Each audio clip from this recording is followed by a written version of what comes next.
And now, it's time for another Dice Tower review with Tom Vasel. Hey folks, my name is Tom Vasel, and today I'm taking a look at Incamados Invitados, or the English translation that they gave me was awkward guests. So I've had several people tell me that maybe there's a better translation, but that is the translation that the company has gone with, and so that's what I'm going to talk about. This is a deduction game. Think along the style of Clue. So in Clue, you're trying to figure out who killed Mr. Body, what weapon, and what room. Well, this has some similarities to that, but it goes a little bit deeper and is pretty interesting. Let me show you.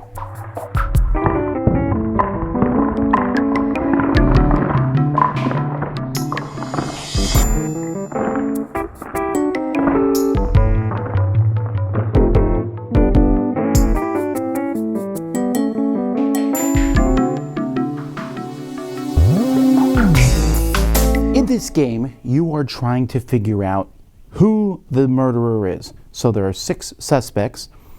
Each one has a single letter, like Stanley Smith has an S there, so it's easy to tell who they are.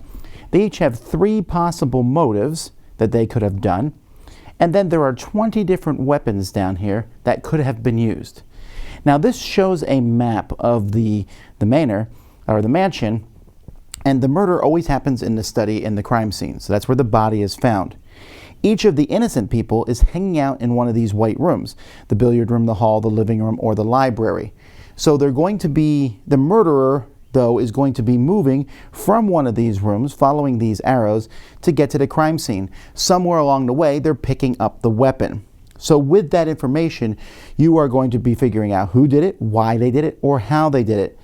If you play with on the medium or higher variant, you're also going to figure out, was there an accomplice? The accomplice doesn't do anything other than lie about the whereabouts of the murderer.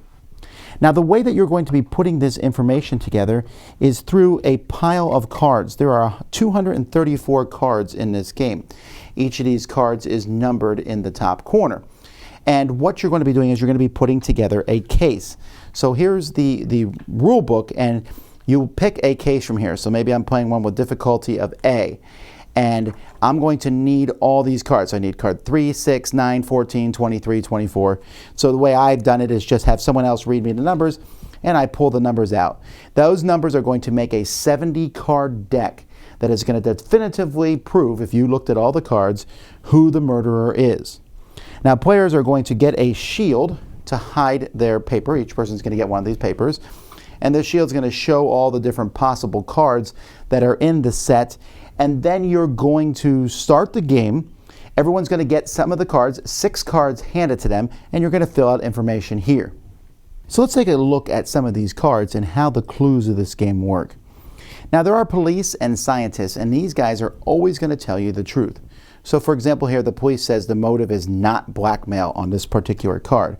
So I can go through this sheet and I can say, okay, well, Angela, Berwick sisters, Charlotte, oh, blackmail, so I can cross that one off there. Greg Gaffney also has blackmail, so I can cross that one off there. Stanley has blackmail, so I can cross that one off there.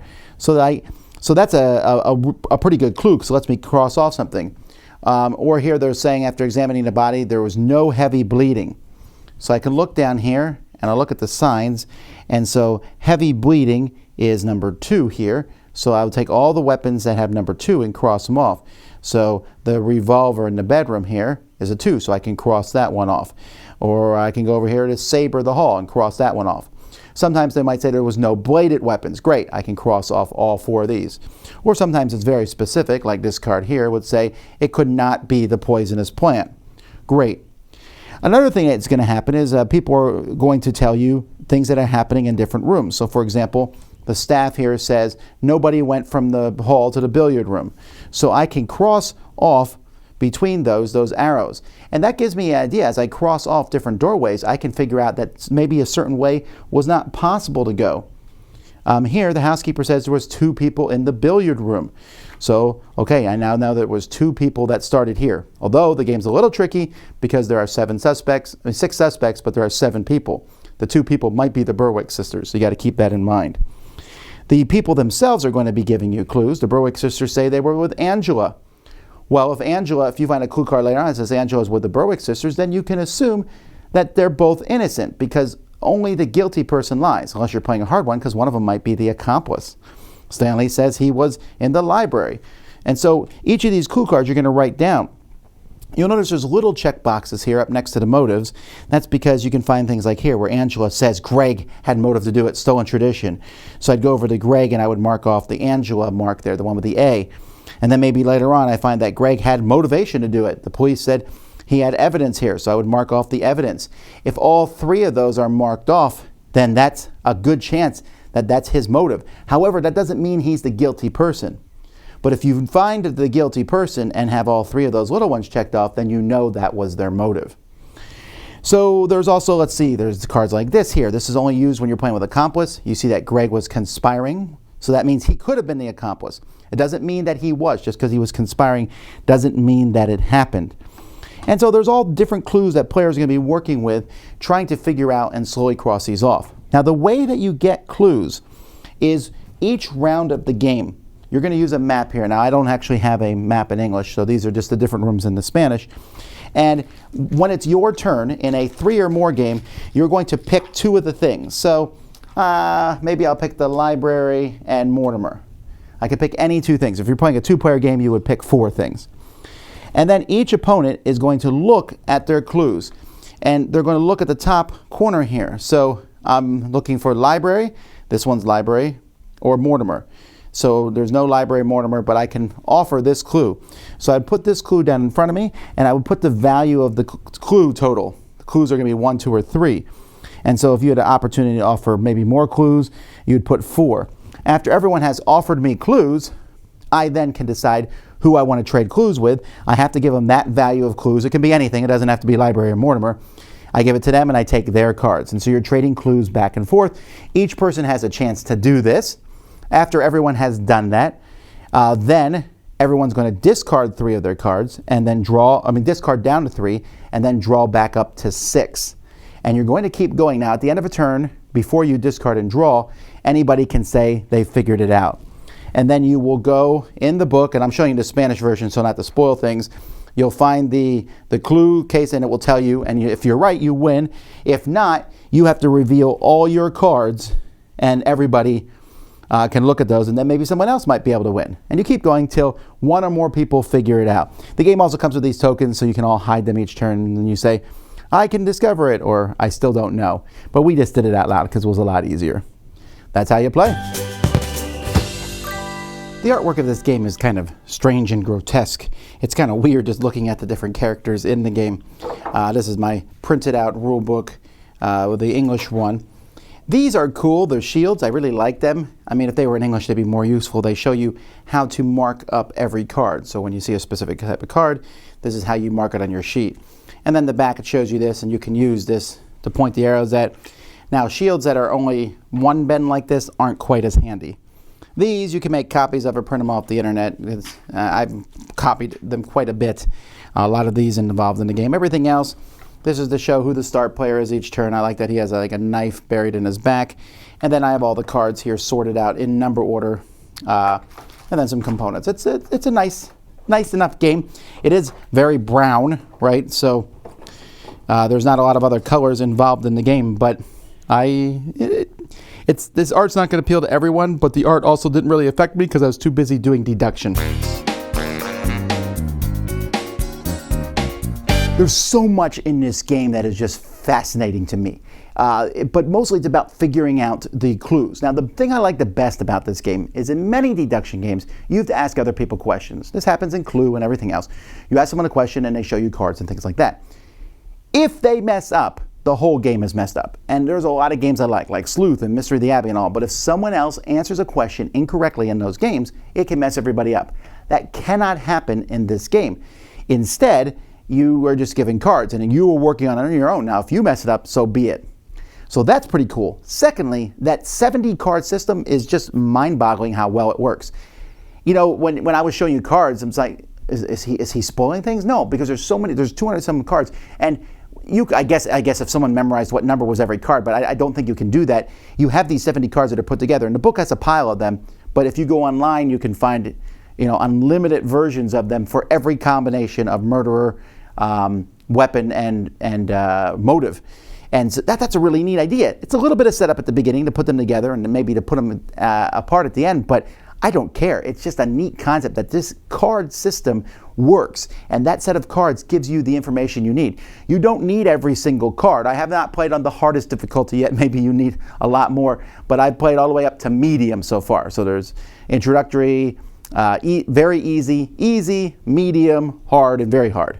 All right, so I played all the way up to medium, and they're crunchy cases. It's even at easy, you're sitting there trying to figure things out. So the concept of the game of the trading cards, I like that. You are trading cards with the other players, and you're trying to give them as little information as possible, but not give them no information. Because if you never give people good information, or you give them cards that they've given you back all the time, then they're going to stop trading with you. If no one offers to trade with you in a round, which could happen too, though, you do get to draw 3 cards off the top. So that's pretty handy. So you got to be careful about giving people information or not. So I like that, but the whole idea of figuring out who did it, and I'll sit there and go, okay, so Angela said she was with the twins say she was with Angela, and easy, boom, they're both innocent. He says he was alone, and then later on, the housekeeper said that there was no one in that room, or he says he was alone, and these other 2 suspects said they were in the same room that he claimed to be in, therefore he must be guilty. Or I'll cross off different rooms. I'm saying, okay, this is the root. This was the only person in that room. They had to be the one who murdered. And they went through this room. No one could get into the library. So therefore, all the weapons in the library are gone.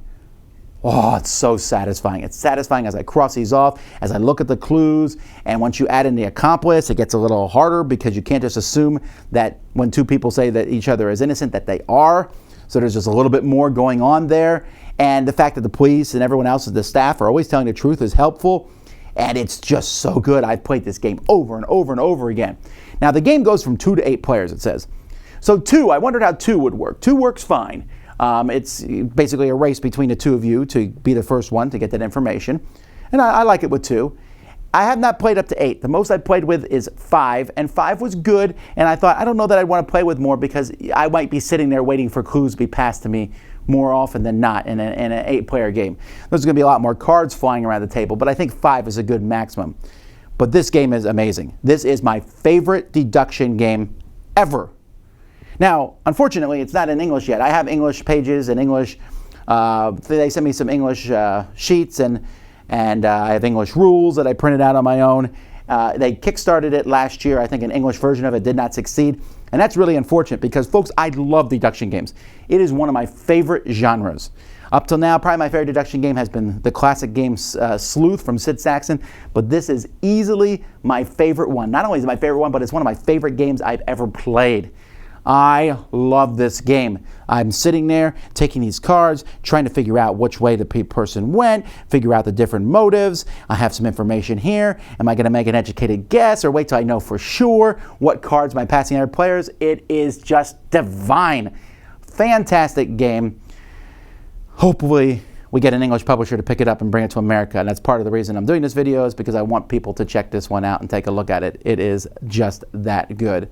So definitely Awkward Guests, an amazing game. If you can get yourself a copy, certainly do so. And if it does come out eventually full-blown in English, I certainly recommend it. Everyone check it out.